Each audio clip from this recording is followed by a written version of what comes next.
Hello ladies and gentlemen, and welcome back to another fragrance review. Thank you all very much for tuning in. And in this video, we're going to be taking a closer look at the original Ed Hardy fragrance for men, so stay tuned.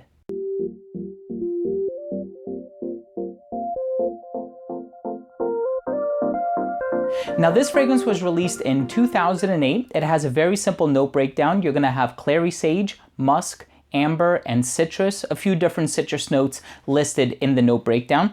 But this particular fragrance, I couldn't locate who the perfumer is, and I can't help but make a comparison to the Love and Luck version. So the first thing I'm going to say is if you are a fan of Love and Luck, this is the fragrance that you would wear towards the nighttime. So Love and Luck is brighter, it's fresher, it's more inviting. This one, on the other hand, I can see this being worn for nighttime scenarios. Ed Hardy, we know, is a very famous tattoo artist, now has his own brand, and we're going to go ahead and start off the review by taking a closer look at the presentation. Now the presentation for this one is rather simple, but it is a nice presentation. You have the iconic tiger here in the front, and it has Ed Hardy printed on the bottom of the base here. It does click into place, but I would be careful picking it up from the top of the cap. I know my Love and Luck bottle comes apart all the time. The atomizer on this one is a bit narrow, so spray it from a distance, and then you have the sticker at the bottom with your serial number and other information. And that was the presentation for the original Ed Hardy by Audigier. Now, as soon as you spray this fragrance on skin, you are going to get a lot of that amber note that's listed in there. And we know that amber in perfumery is a fantasy note. So you are going to get a little bit of the sweetness. It's something that I would say smells a lot like tonka bean. If you've ever smelled fragrances like Mandarina Duck Pure Black, Versace Eros, Azzaro Wanted, they all have that sort of tonka bean feel. And I like the sweetness, and I think the sweet part of it is what's going to allow this fragrance to garner a lot of compliments.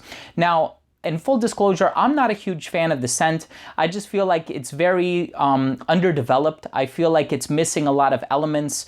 It's not sort of sophisticated or classy, but listen, for what it's worth, if you're in TJ Maxx and you see a bottle of this, I think this is the 1.7 ounce. If you see a bottle of this on the shelves and it's selling for like $7 and you're looking to get into fragrances, this is not a bad place to start. But it is a type of fragrance where if you've been wearing it for a few years now, I would recommend somebody to upgrade their wardrobe, so to speak. It's not a bad scent. You are going to get that sweet sort of tonka bean feel in there. You don't get a lot of citrus. In the opening, you are going to get that strong alcohol smell, and then it does settle into something rather nice and refined, not refined, but something nice and a bit better put together. It's not too sharp on the nostrils.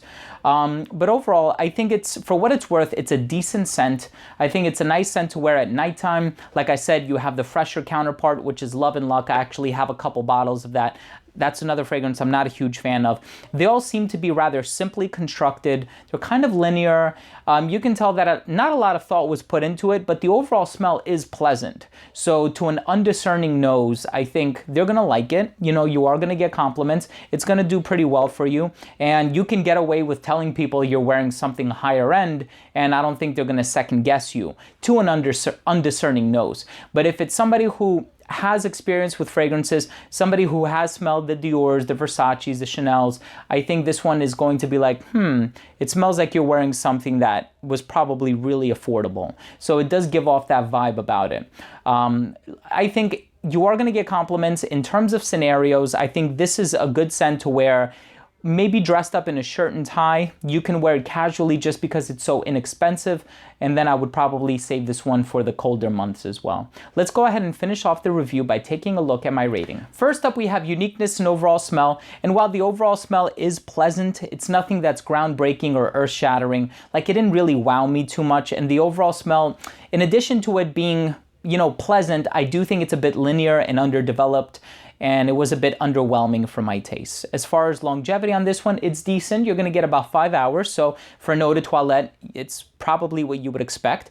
As far as projection goes, it's actually pretty good for the first hour and a half to 2 hours, and then it starts to sit closer to the skin. Versatility on this one is great. I'm not gonna hide that. Versatility on this one, you can wear this one colder weather, hotter weather. I think it would do better in the colder weather. Love and Luck is like the hotter weather counterpart. I think you can wear this one dressed up because it is a bit, it has more of a personality than Love and Luck. I think you can wear this one dressed down as well just because it's so inexpensive, so you can afford to wear it on a casual basis. Presentation is pretty cool. I just wouldn't pick it up like I said, from the top, because it does have a tendency of coming apart. I know my Love and Luck does that all the time, but if I were to give this fragrance an overall score, in all honesty, I would probably give it a 2 out of 5.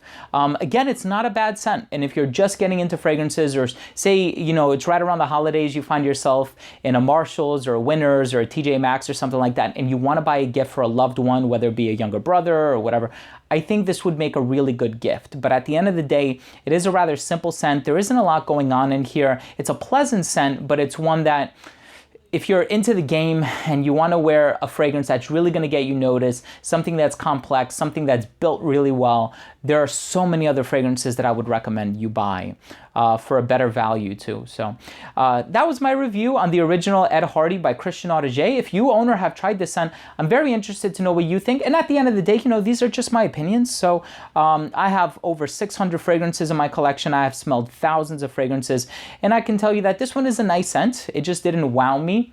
You know, it's not earth-shattering, but I would love to hear what you think. I'm always open to the conversation. Leave a comment down below. Also, please don't forget to subscribe for future videos, and remember to enable notifications so that you never miss any content. So remember, I smell well so you can smell good, and we'll see you guys in the next episode. Take care, everybody.